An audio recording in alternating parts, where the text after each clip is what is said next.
All right, well, I'll go ahead and call the meeting to order. Heather, if you'll do a roll call. Yes, Tom Duster. Here. Scott Holwick. Here. Roger Lang. Here. Renee Davis. Here. Dan Wolford. Here. Wes Lowry. Here. Kevin Bowden. Here. Alex Merklin. Here. Bartlett. Here. Nicole Halpin. Here. Chris Huffer. Here. John Gage. Here. Carly Navarez. Here. And Heather McIntyre is here. Councilmember Christ. Here. And Sheriff Summerford. Here. Sure, you have a quorum. Okay, thank you. So our first order of business today is the election of officers. We now have welcome Tom back to another term. Congratulations and thank you. So what I'd like to do with that item is to open up the floor for nominations for chairman for the upcoming year for water board.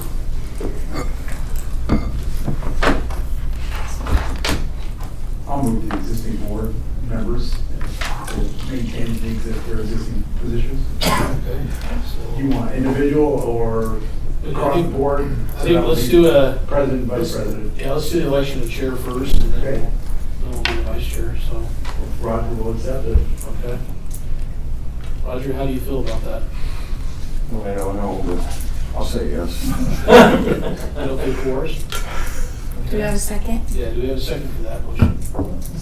Oh, okay. All right, so any other nominations? If not, I'll close the nominations and then ask for a vote for electing Roger Lane for chairman for the upcoming water board water year. I'll signal by saying aye. Aye. Aye. All right, and that's everyone, so no opposed. And then let's go ahead and I think I'd turn it over to you for election of vice chair. Okay. Any nominations for vice chair?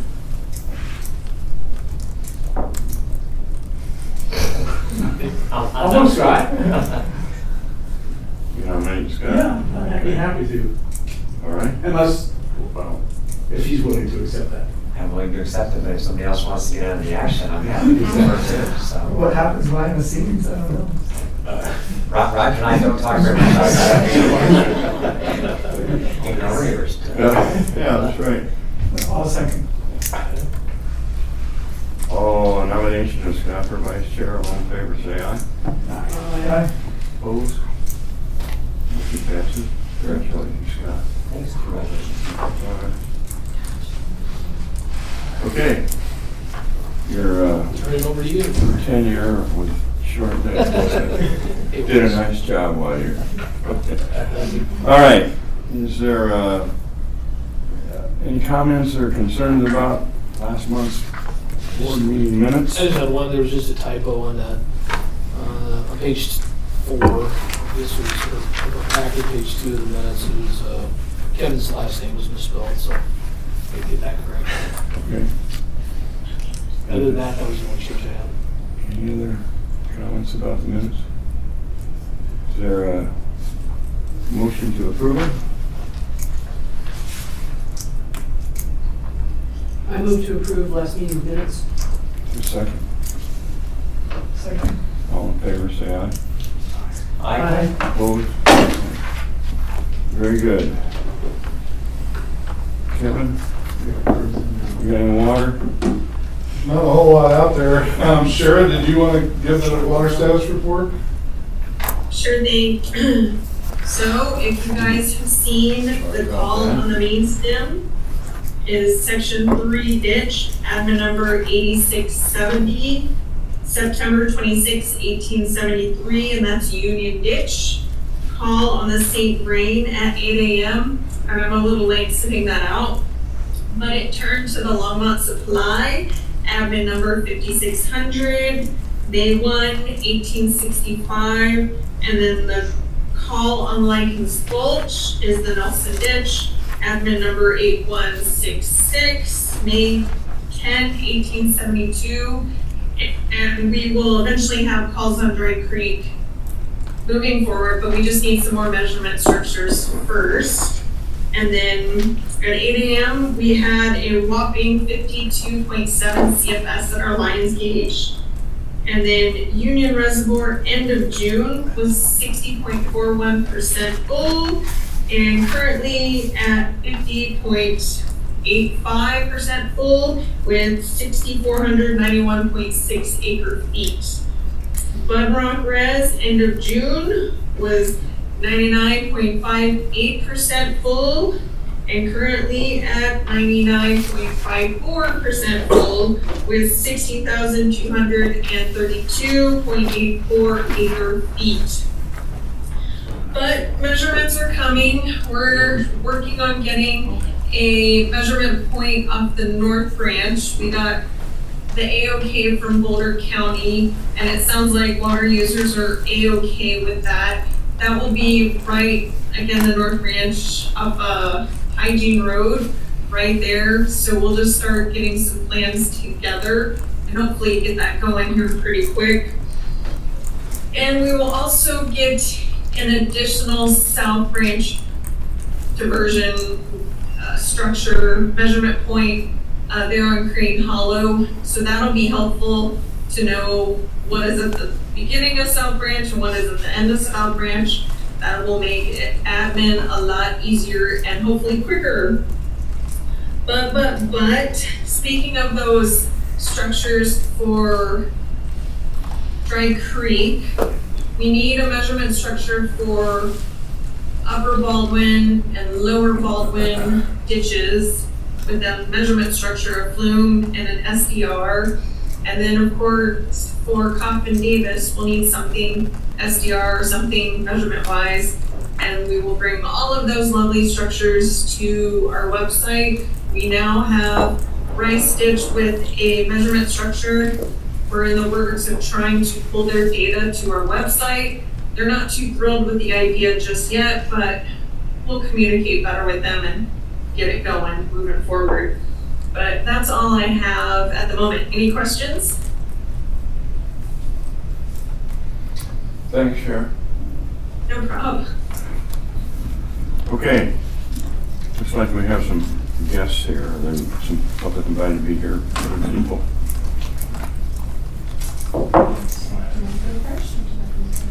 I was invited by Chairman, Councilwoman Christ to come see what's happening.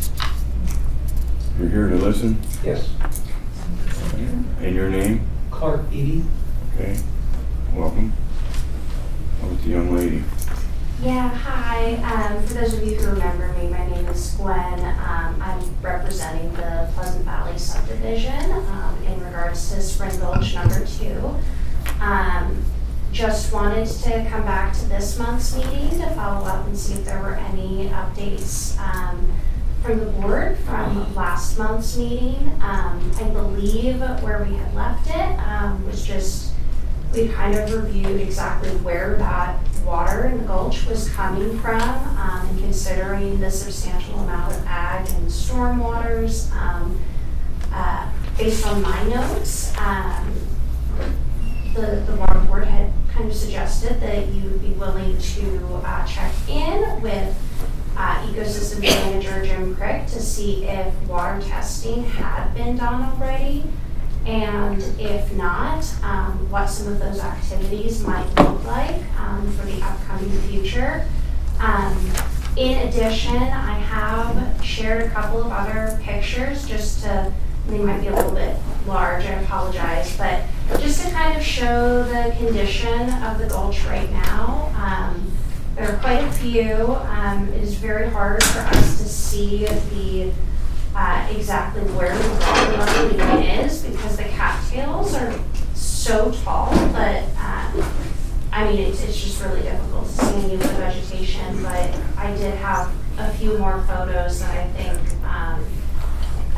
would be beneficial to see. That you see that the water is really murky. There's a lot of algae.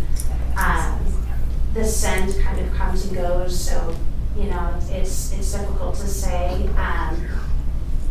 But I just wanted to come to this meeting and see if there were any updates that I could report back to the neighborhood, as we were definitely still concerned about how much stagnant water is in the gulch, especially with monsoon season coming along. So, yeah. Who's providing updates?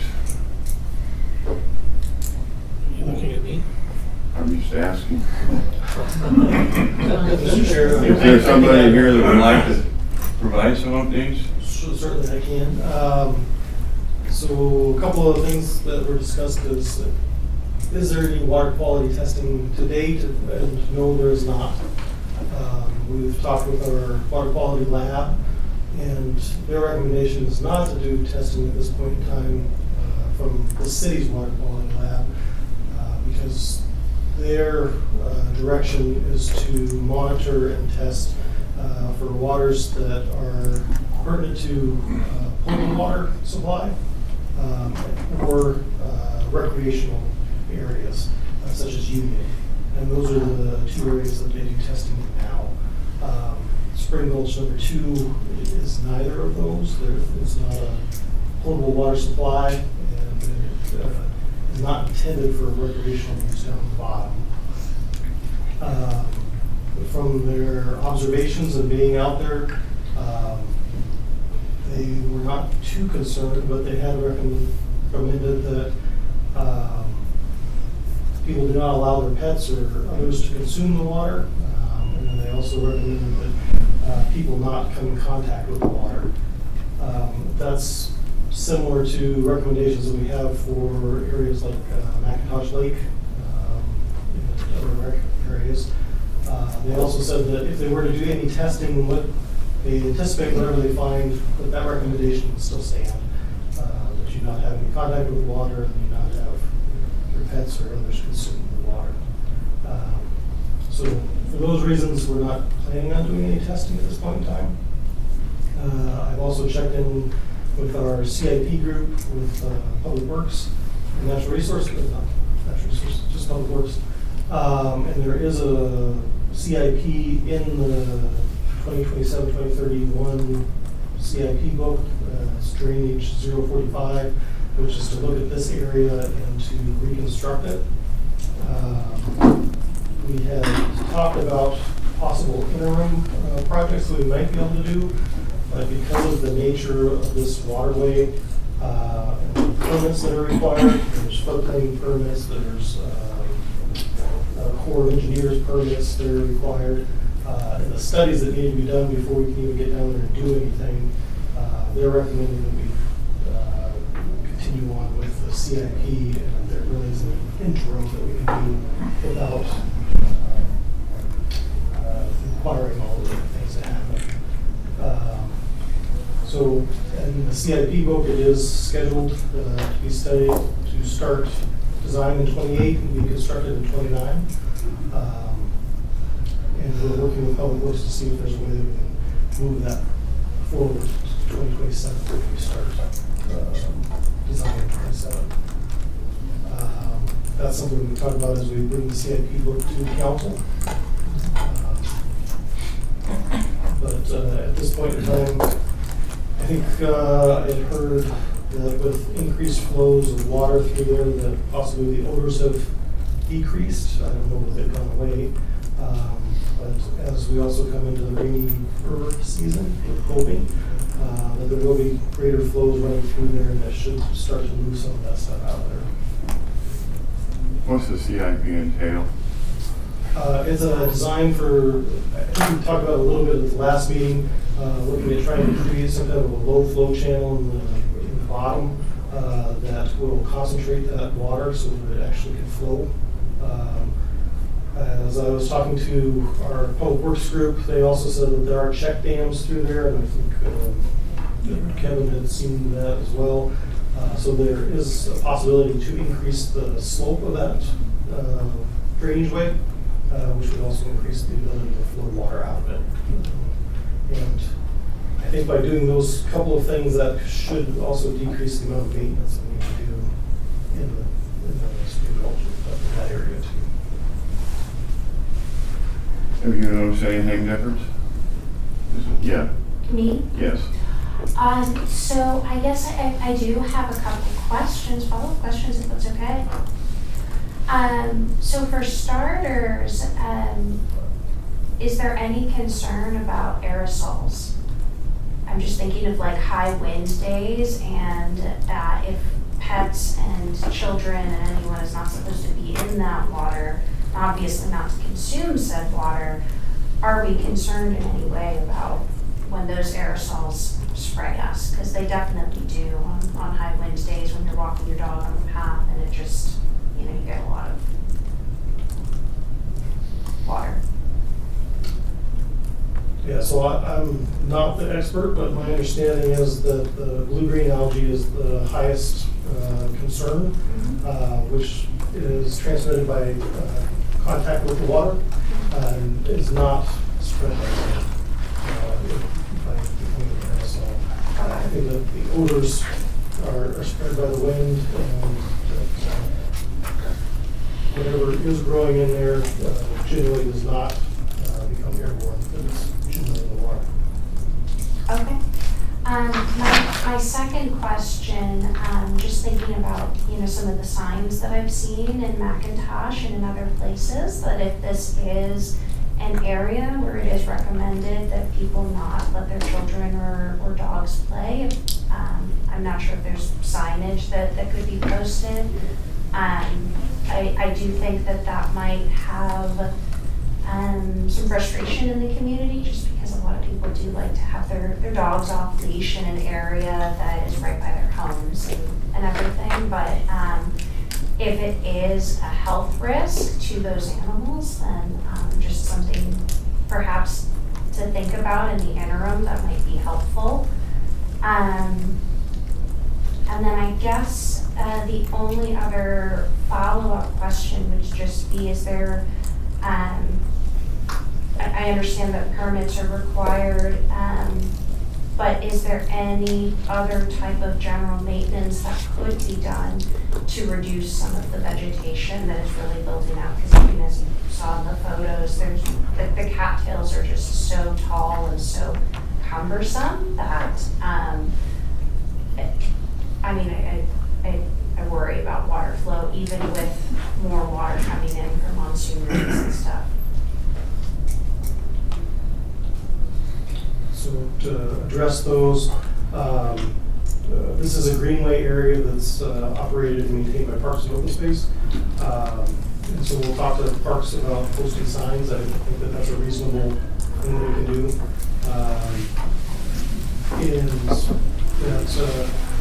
In the Parks and Open Space Master Plan, there's a natural channel maintenance plan, and spring gulch number 2 is listed in there. And generally, for natural channels, they tend to limit the amount of work that they do in those areas. That being said, we can certainly work with Parks and Open Space to see what we can do.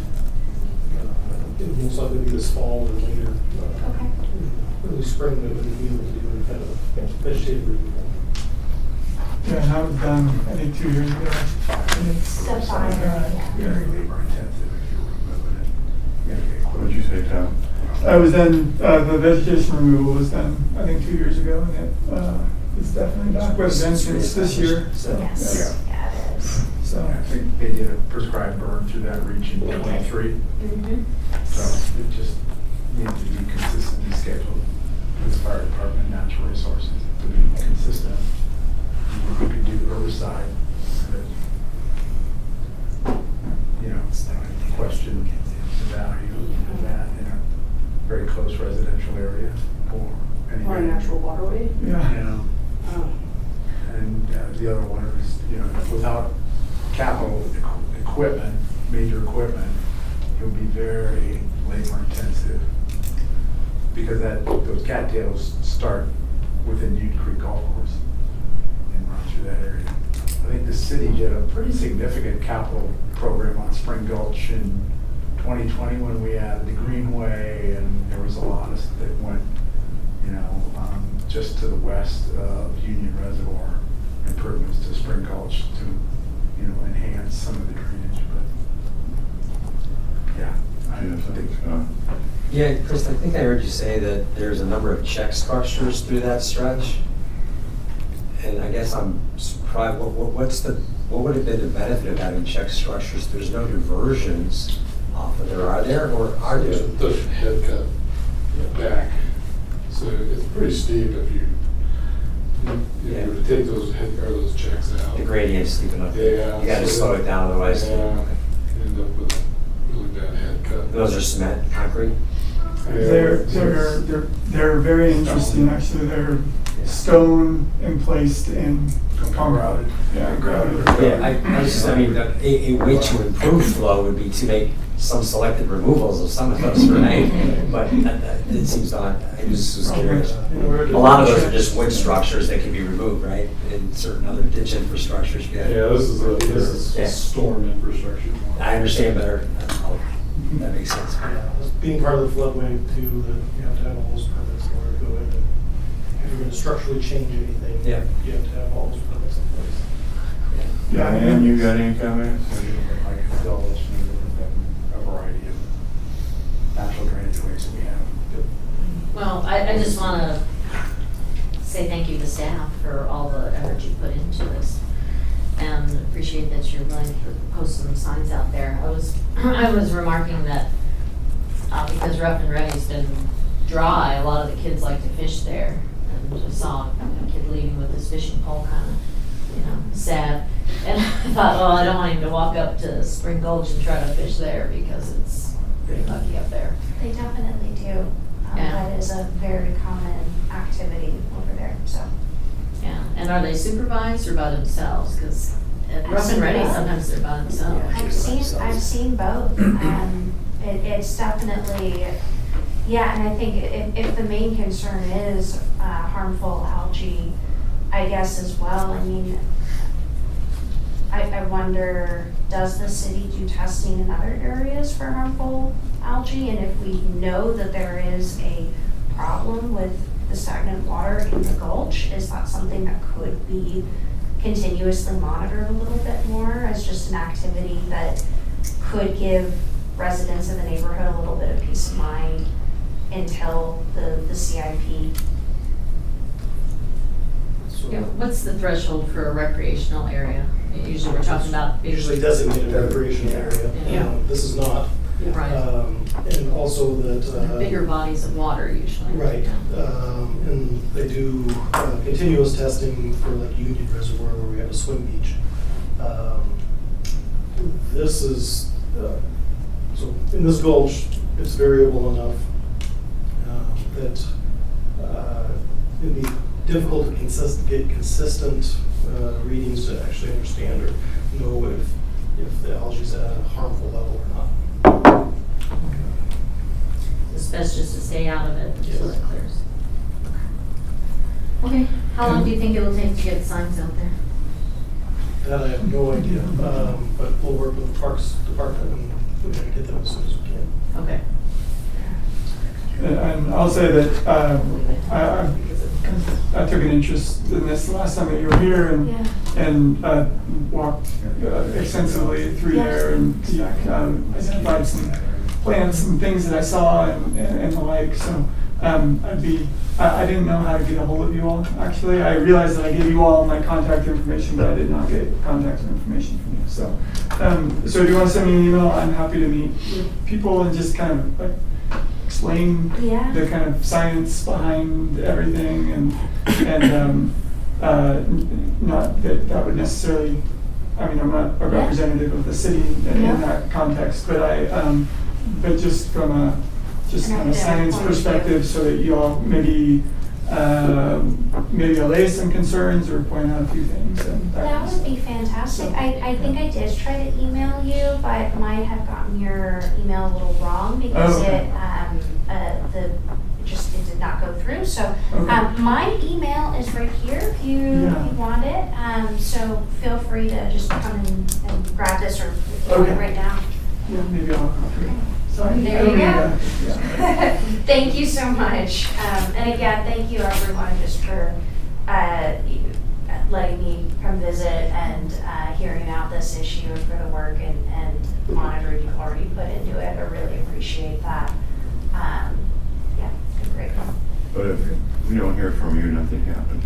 Exactly, so. I You hear know, you. you gotta start the process, let us know what Absolutely. maybe we didn't be aware of. It's kind of- Well, it seems to me this also should be in front of Parks Board as well. I mean, they've got the direct jurisdiction because that's their project.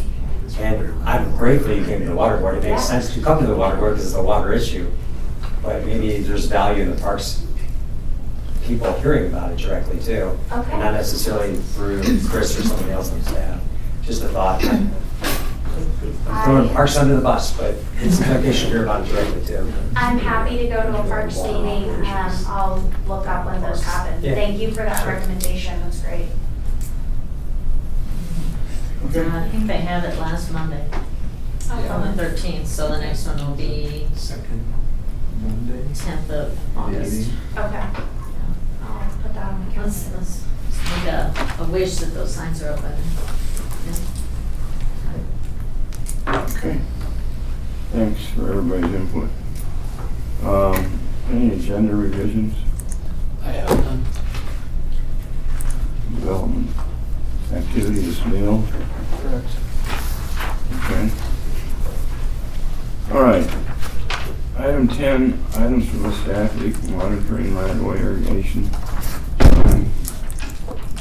Gage is going to Interested in this topic? Yeah. talk to us about that. Yeah, thank you. Word. From Chris. So, I think she's got some slides up there. Yeah, first one is right-of-way irrigation. So, we took a waste of water code revision to council back, it was March this year. This is actually before I think we even had drought conditions. We were just looking to update it because we have new technology from a water monitoring perspective. And that section of code hadn't been updated in a really long time. So it was kind of timely, at least, to bring it forward now that we have some drought conditions. I have here with me Carla, who's our water meter coordinator, and then obviously Hope can speak to water conservation impacts and drought impacts, but I'm just speaking primarily here for right-of-way irrigation. You can go to the next slide, Heather. So right-of-way irrigation, we have 78 right-of-way irrigation customers. That last image was, if you're not familiar with right-of-way, is that area kind of between the sidewalk and the street generally. Is how we think of right-of-way. The city provides free water for those areas, but it's the expectation based on city code, design standards, that the owner and the HOA, whoever is adjacent to those right-of-way, would maintain that, and that includes the irrigation equipment. And so when we look at right-of-way irrigation in terms of their demand on an annual basis, it's something around 52 million gallons per year. So a pretty substantial amount of water that the city does provide as a for those right-of-way areas. And again, it's not billed to the customer. So I can kind of, maybe we can go to the next slide there, Heather. If it's not being billed, what prevents somebody from not repairing a right-of-way irrigation, right? So in the past, the way that we've identified leaks, and again, this is kind of that prime example of waste of water. We've normally been looking at the street, right? Are we seeing water running continuously down gutters or above ground? Where we actually see pretty substantial leaks is underground. And so you can kind of see in this image here, right? We've got a water main, we've got our irrigation meter. Historically, it was just gonna read that meter either daily or monthly. Now the technology allows us to get hourly reads. And so what that does for us is it helps us understand whether or not there's continuous consumption all through the day and through the night during the non-irrigation points of time, which indicates if we can't see it above ground, there's a below ground leak. So that's the issue I think that we're primarily seeing in right-of-way are these underground leaks. You can go to the next slide, Heather. And so here are just some kind of facts around right-of-way irrigation. So it's those 78 in that upper left. We've got 78 right-of-way irrigation customers. And of those 78 this year, 34 of them had active ongoing leaks that were not really present above ground, that were not being reported. So, I mean, almost half, which is a lot. To date, and a huge shout out to Carla. She's been organizing a lot of the communication with these customers to get them resolved. But you know how hard that is to get somebody to do something that they're not motivated financially to do, right? So we can tell them in the letter, you know, this is your requirement, but they don't see it on their water bill as a high water bill in terms of the amount that's showing up there. So those leaks can be anywhere from 5 gallons per hour or less to over 150 gallons per hour. So pretty substantial. To me, it's like, how's that water? How do we have 150 gallons moving underground? But water seems to find a way, and it isn't always apparent for quite a while. So the process that we generally follow is in the upper right there. We notify customers on their bill, even though they're not getting charged for the water. All those customers do receive a $0 bill, and it shows them their water consumption.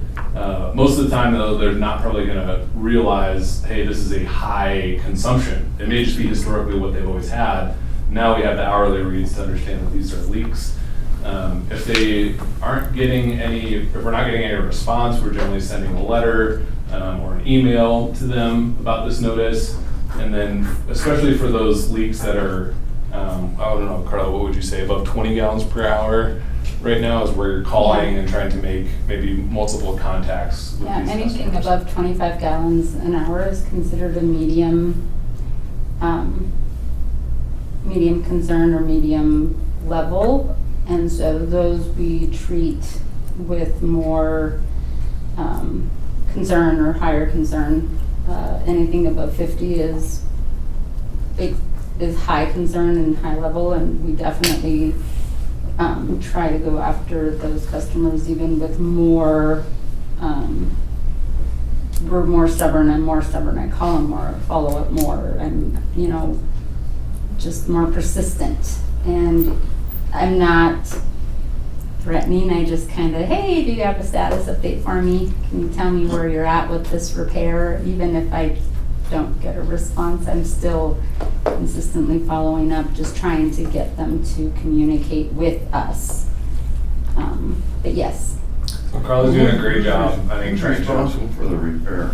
So it's the customer, correct? Yeah, the right of way designated on plats and design per the design standards is always in Longmont, the adjacent owner, whether that's an HOA or you know, it could be a commercial customer who's adjacent to the right of way. And who controls how much volume is going to be used on these places?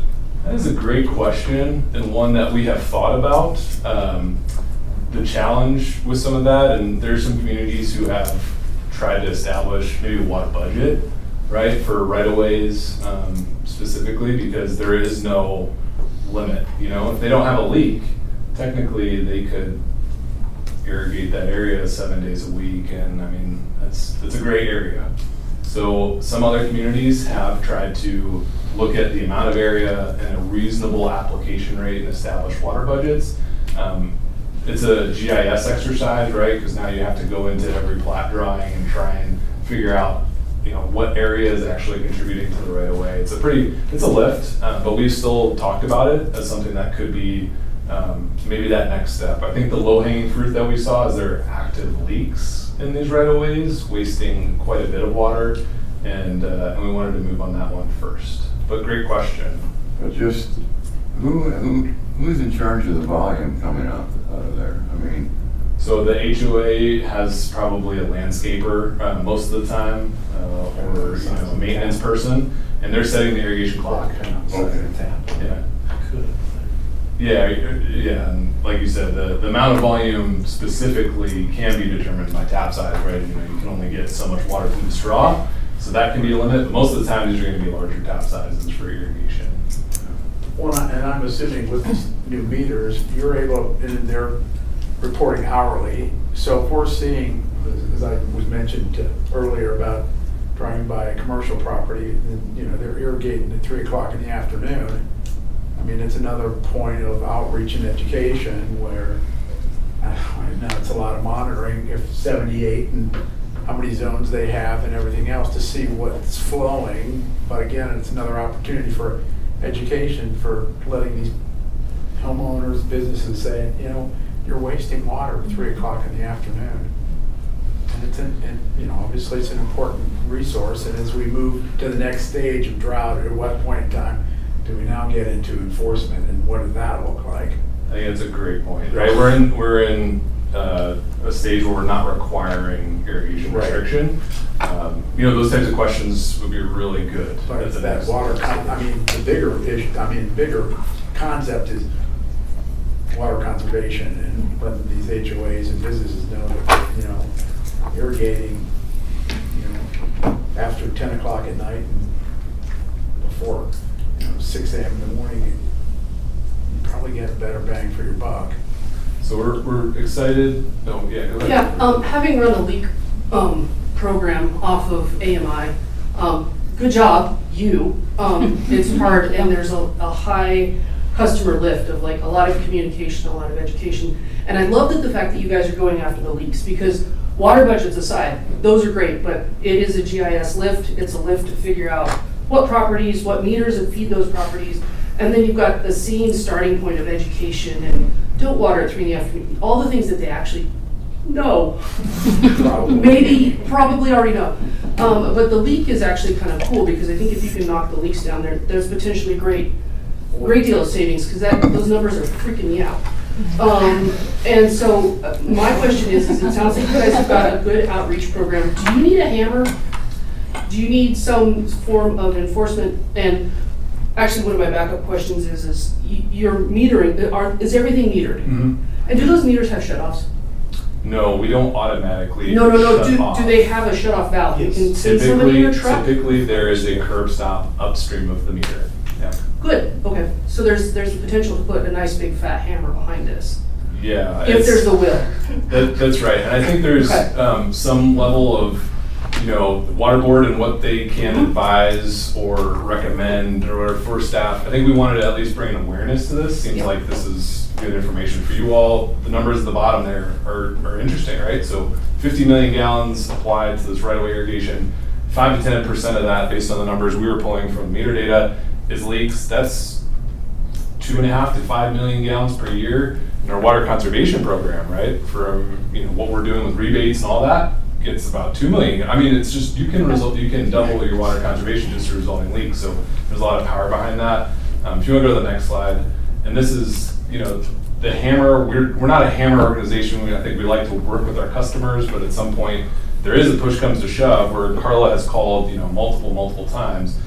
This is part of what we took to council, the waste of water update. So waste of water was always in our code. It was always there, and there was always a fine for wasting it, for wasting water. But really, we've never been in drought conditions that we want to kind of use this. However, we did add item number 2 down there that wasn't in there before. So like the release of water from a leak, broken component, and malfunction. Because now that we have this data, this hourly data, it does help us understand that there are substantial leaks in our ground and we'd like to resolve it. So to date, we have not. I know the Councilmember Chris is here. She asked a lot of questions during the council process. How do you go about notifying, working with customers first? That is the violation tier right there, and the amount of fees that could be assessed during no mandatory watering restrictions. So if we look at that table, that first row is no mandatory, which is what we're under right now. Even though we're in drought, we're not. No mandatory. A first violation for a commercial or irrigation customer would be $40. So the violations are daily. So those would stack up, obviously, and there's a limit in the code for each customer tier. But we've not assessed those. So you're talking about hammer, obviously turning off water, what's the implication there? Yeah, that's a pretty big hammer. I was just curious, yeah. And it doesn't take, because sometimes fines to dig something up, fines are great, but maybe they're not enough. So and it would be something that like a shutoff would be great if it's like a more restricted type thing. Like if it's 4th violation and we're under restrictions, maybe that's appropriate.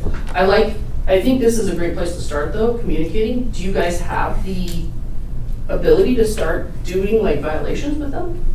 We've noticed them, yes, and there's been, per the code, it's 10 days for them to resolve it, and it's been, a month or more. Yeah. So there's also an option in code for us to do the repair, and again, as a team, the way that we view that is, this is the responsibility of the HOA, and like, we're not gonna go onto private customers and fix their leaks in their home or things like that. So this is, you know, in some ways, the same type of approach. We're not gonna probably want to spend staff resources, which are generally for the public, to solve a private, you know, issue. So, you know, there's those two kind of hammers. Either we can fix the problem and then back bill them on their utility bill, or issue them, you know, fines, or say that the fines are going to be assessed, right?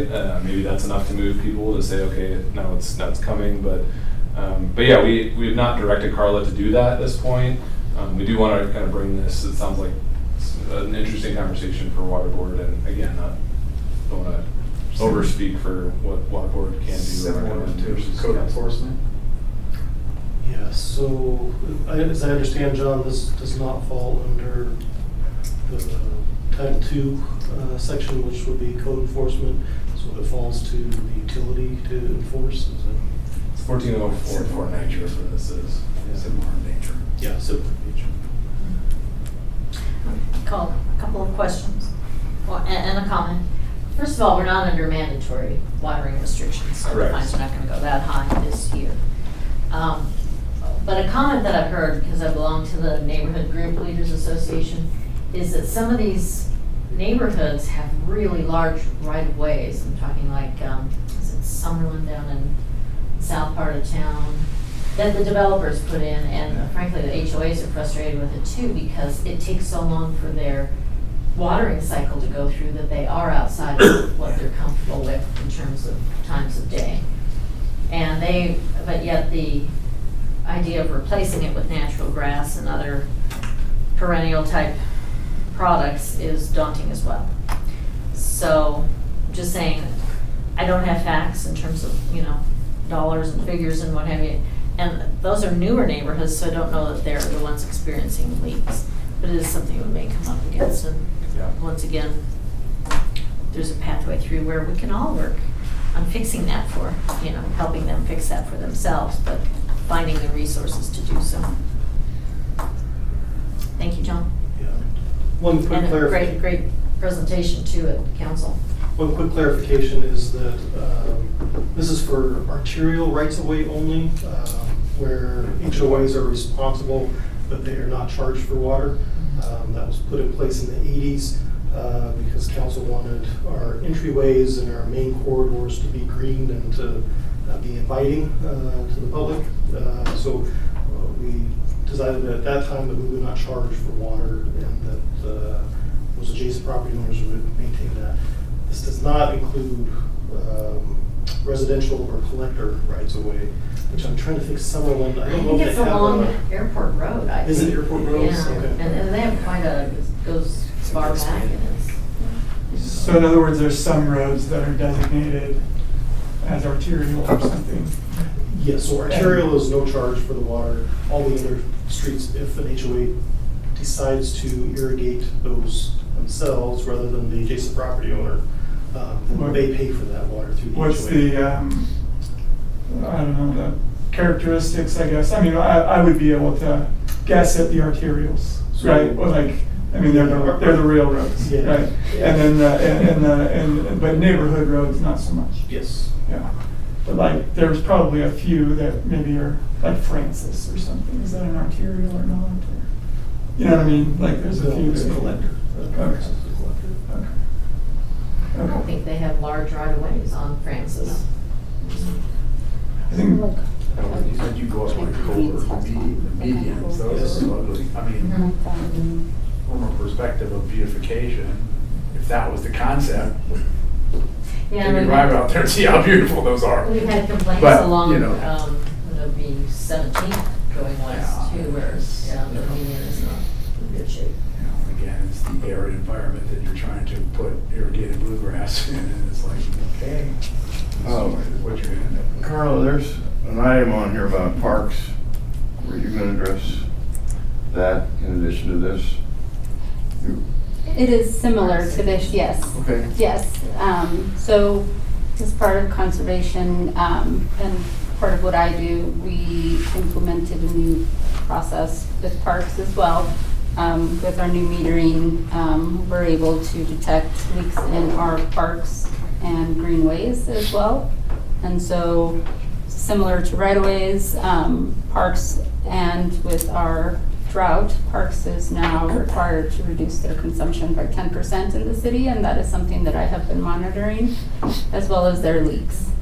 And so my main task for them is to run reports, send them their work orders every day if a new park pops up with a leak, and they have 10 days to coordinate with me and respond and tell me, hey, this is bigger than what we can handle, we have to outsource the work, or we found it, we're on it, or we shut down the water because we can't get to it today, or it's a long weekend and we're not gonna be able to fix it. So Monday we just went ahead and shut down the irrigation system. I've been working side by side with Water Resources, with Hope and Nicole, to monitor their consumption, just to make sure that we are on track, but more so to make sure we're catching those leaks and taking care of them so that we're not, wasting water. To date, we have really made a lot of progress. I built a really good process for our parks team. Before, they really didn't. We kind of just, I would let them know if I saw something, and they would go, they would not go. It really wasn't a priority for them because they have so many other big things going on in their world. But I pushed and pushed until I said, water is an important resource. We really need to get you guys to focus on these things. And so this year we've actually been tracking a lot more of the leaks. And Nicole, if you can help me explain the stats that you so kindly put together for the water board, I'd really appreciate it. Yeah. But we've chosen 50 parks that are all on potable water. And to date, she's going to explain the statistics on them and the numbers and, how much water has been conserved from when we found the leak, when they, fixed it, and how much water was wasted prior to us finding the leak, and when it was detected, to how much has been saved from when the leak was fixed to now. So it's actually pretty phenomenal. Let's see here. If you want, I can join the Teams meeting and share it. It's not a Teams meeting. The Zoom meeting. Let's see.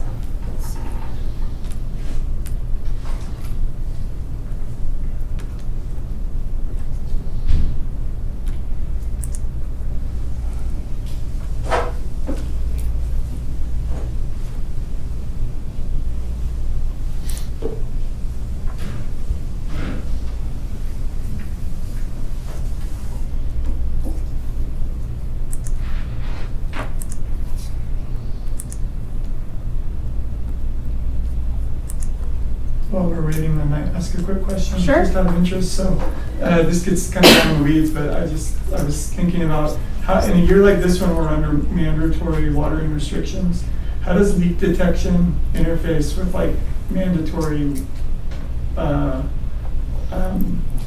restrictions? So for example, if you saw the leak, does it get counted as like a diminishment in the amount of water that you're using for the mandatory? I feel like the internal mandatory, because right now there's no mandatory for residents, right? No, Just for internal parks. For parks. The city-owned properties, right? Mhm. Well, that amount will be tracked towards the end. Right now, they have an internal process where they're calculating their numbers and tracking their consumption. My sole role in it is to review their data, look for leaks, look for consumption, continuous use, and report it back to them and monitor that information and just coordinate with them and let them know, hey, do we need to help? Do we need to come in? Do you need to, does Water Resources need to step in and help you guys with hiring a contractor to come out and find leaks? We have parks that have multiple leaks on their irrigation line, like Roosevelt Park. Union Reservoir had a pretty significant leak last year, not this year, where they had to get some assistance. But The way they're tracking, I do not know. That is something we'll have to direct with I think them. as a starting point, they were adjusting irrigation clots. Yeah, I thought as like a is that was 10% savings I just goal. But you're right. I was just mean, interested yeah. in like if there was a park and some leak was wasting 10% of their water, well then if they fixed it, then it was like, well, look at that, we can water the same that we've always been watering, you know. So anyway, It's a good question, and I think it comes back to like this data availability and something we're pretty excited for as a department. So those meters are now being fed.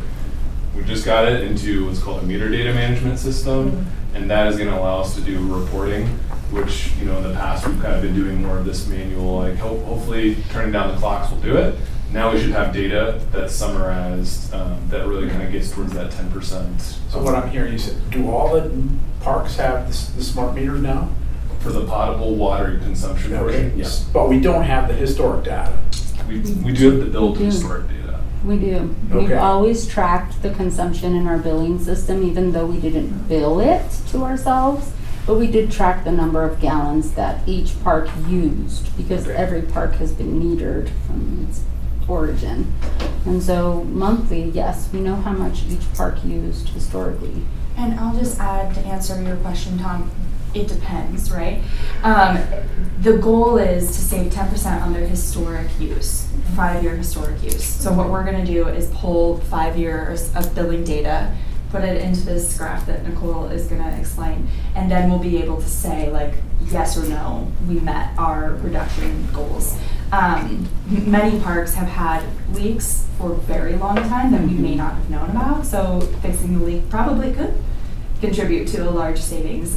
There was a huge one that we helped out with at Roosevelt Park and Rogers Grove, so we've been, that's just part of the methodology of how we're hoping to reduce our consumption this year, but yes. And in the circumstance, just one more question. In the circumstance where in the future we have mandatory residential restrictions, right? Is it the same thing, their historic use, their 5-year historic use or something, and that's... It's not gonna be year over year, it will be historic use. Interesting. Can I just ask a quick follow-up on the AMI smart meter stuff? So that's in the irrigation right-of-way accounts, the 78. It's in the parks, because you guys will get that. Is that, how much more widespread is that through the city system? I mean, how much of the city is covered by AMI meters that you can pull from? Is it just those select kinds of, or does everybody have them now? Residences and everything, they're all AMI? Do you guys 100% coverage, or is it like 90 plus, or?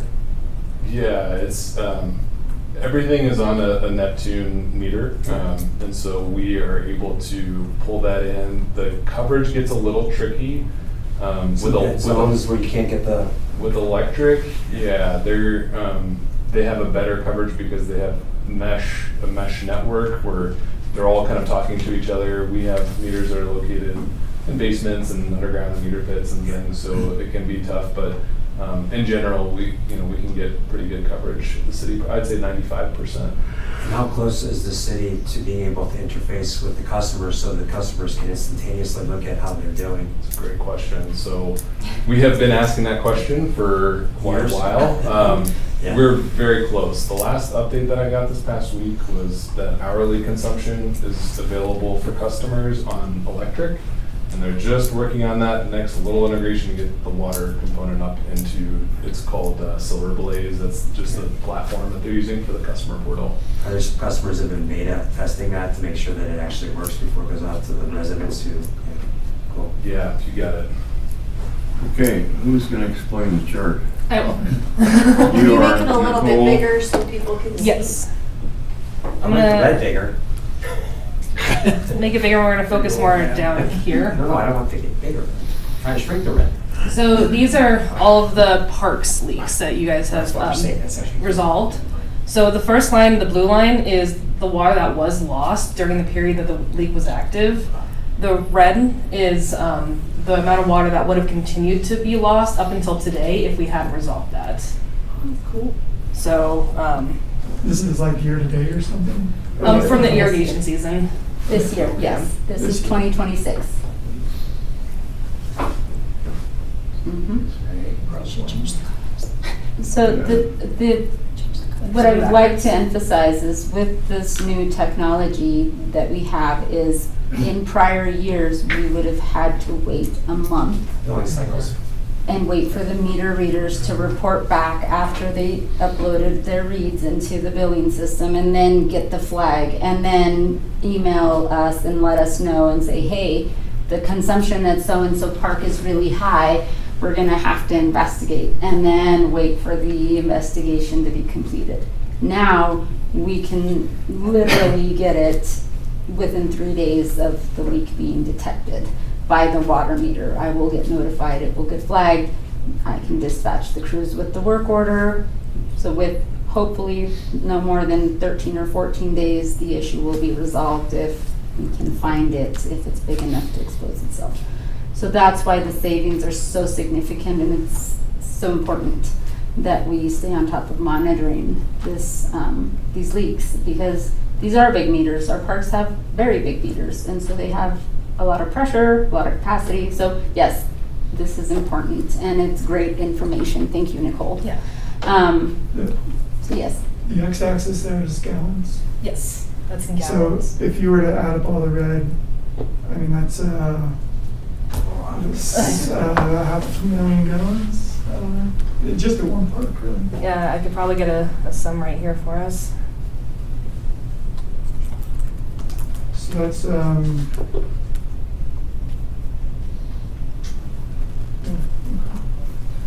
So let's see But the here. period of time you're talking about on this chart is over just this. 3 months. Just this year, It's so 3 late- months, April, May, since April. June-ish, July-ish, so. Late March. About Three months. April 15th, give or take. Mhm. Typically, To now. the systems get charged. So yeah, it looks like about 1.2 million gallons was lost to the leaks, and if we hadn't have stopped it off, we would have lost another 4.5 million gallons.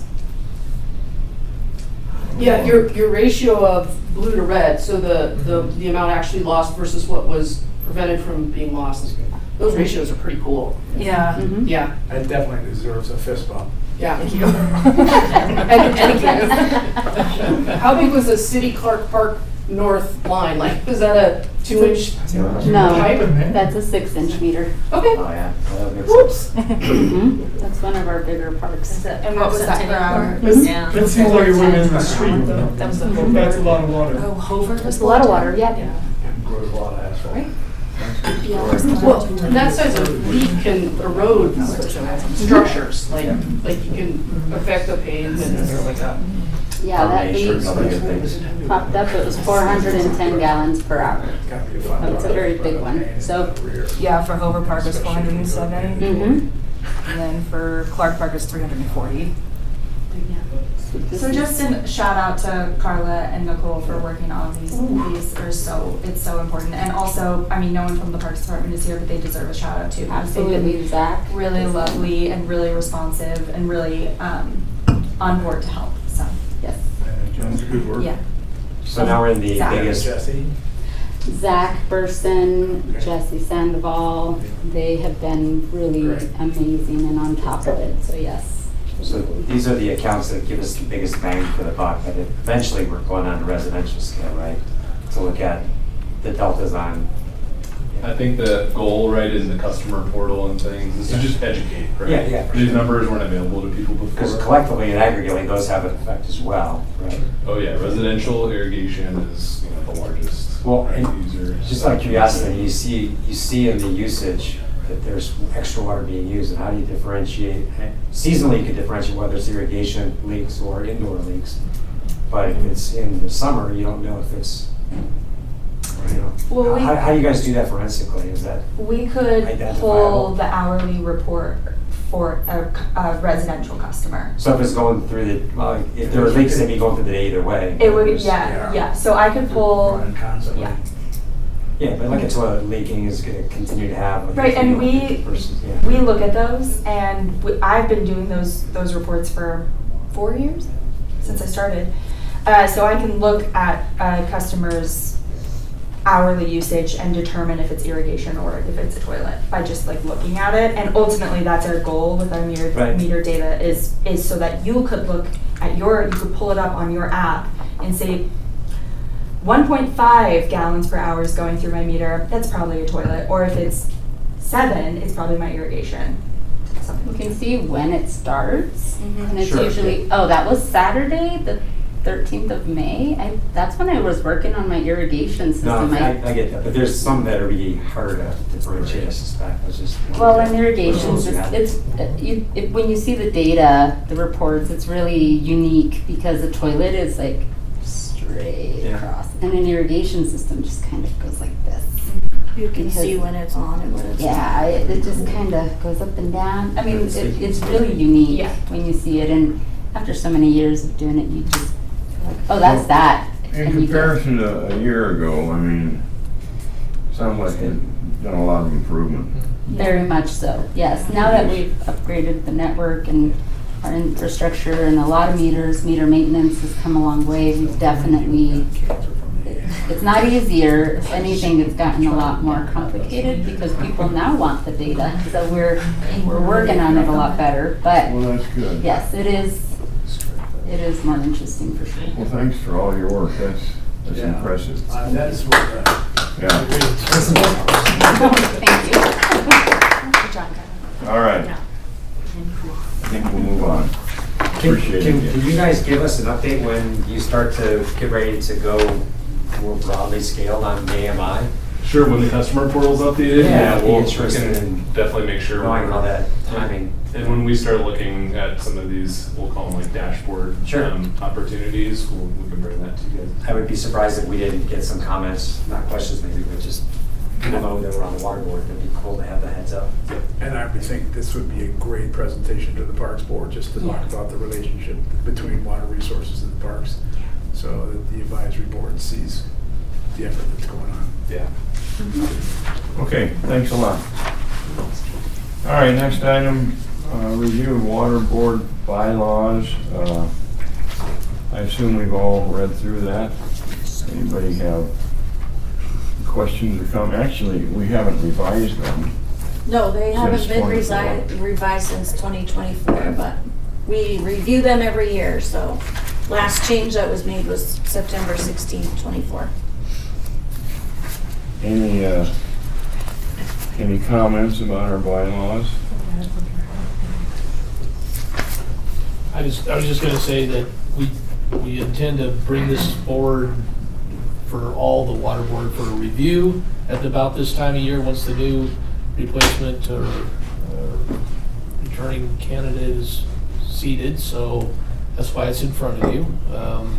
So these are your bylaws, so they can be whatever makes sense to you. Seems like you guys did a really good job a couple years ago in thinking it through, and that's why you haven't made any changes, but staff really doesn't have any recommended changes. It's just more if you guys think it's still working, or if you see anything in particular you'd like to add or modify, this would be a great time to do that. Everybody happy with what you're seeing? It might not be a very heavily worked. That's good. You know, that's great. No, they're very complete, I think. So, I guess we'll, I don't know if we need any approval, but I guess Not nobody's. if there aren't any there's no- changes, we yeah, can just move on. Okay. Stay as is, status quo. All right. Review major project listing, anybody have any comments on what's coming ahead of us, major project? Roger? Yeah. On the Button Rock Preserve in February, can we do a presentation about the water rights for Button Rock and where that water's coming from and what those rights are, and get a bigger picture of water storage, water delivery, where that water's coming from, and how we make the determination for releases, and just a bigger, broader overview for water resource management perspective. Sure. Yeah. That'd be great, I'd appreciate it. Okay.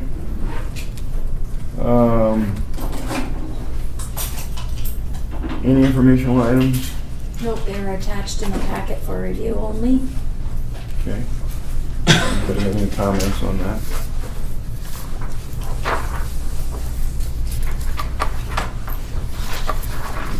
All right.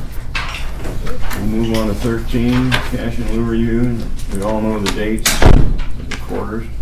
Hopefully going forward, our cash and lieu should be pretty straightforward and easy to work with. So again, I appreciate everybody's working on that. We've come a long way from when we were 2 years ago, I guarantee you. So any comments on, you had one comment on future water board agendas. Anybody have any ideas or thoughts of what they'd like to see going forward? It seemed like a fairly contented group of people here. Everybody's happy, so. The only comment I had about cash and lieu was just a joking comment, I suppose, but what? like a joking type comment, maybe not for the official record, I have no idea, but Metropolitan Water Agency out in California just got done selling a ton of water to the Bureau of Reclamation for $325 an acre foot. I was just wondering if we were going to consider such low amounts in our cash and lieu assessment. Were they selling rights or water? Water, real physical water to put in these to make sure that it doesn't go down to dead pool essentially. So 200,000 acre foot of water for $325 an acre foot. Wow. To keep in view. So, anyway, I'm assuming that won't go into our cash and lieu discussion. Scott. I have one, Wes, and this may be not necessarily bring up. I was at a different board, just contemplating some modeling for cost models. And they were looking at utilizing, instead of the ENR, the Handy Whitman index. And I know that we had talked generically about other indices, and somebody made reference to one that you could get that you had to subscribe and there's a payment to it. I don't know if that was the Handy Whitman or not, but that board was considering it for its specificity to water infrastructure asset valuation. And I had never heard of it before, so I stood up and thought, oh, I should jot a note. It took me a while to find my note. So I'm not asking for any information, but if there is any information that you guys have, and whether that was we decided what we decided. I'm very comfortable with it. I just didn't know about the existence of that index and whether it's relevant to our world or not. It was relevant to a similar water provider's world, so I just didn't know what I didn't know. What's it called? Handy-Whitman, and you can Google it, but it's really hard to find information on it.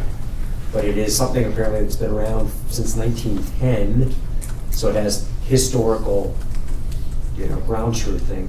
But it supposedly looks at water infrastructure assets, and they thought that it did a better job of valuing water assets than the ENR did. I don't even know. It was a consultant that was advising on cost rate modeling. And I just thought I'd raise it. I'm not asking you guys to go back and rethink that, because I like what we did, and I think we did it for the right reasons, but I thought I'd raise it because I had never heard of it before. So appreciate that. Yeah. When we review it for the next time, we'll definitely evaluate that. I just wanted to know more about it, to know why it was I'm not useful familiar for with one this, so I can't provider, tell you. and then if it was going to be helpful for us, it'd be great to know, but if it's not, then we don't need to spend time on it. Okay. Been around how long?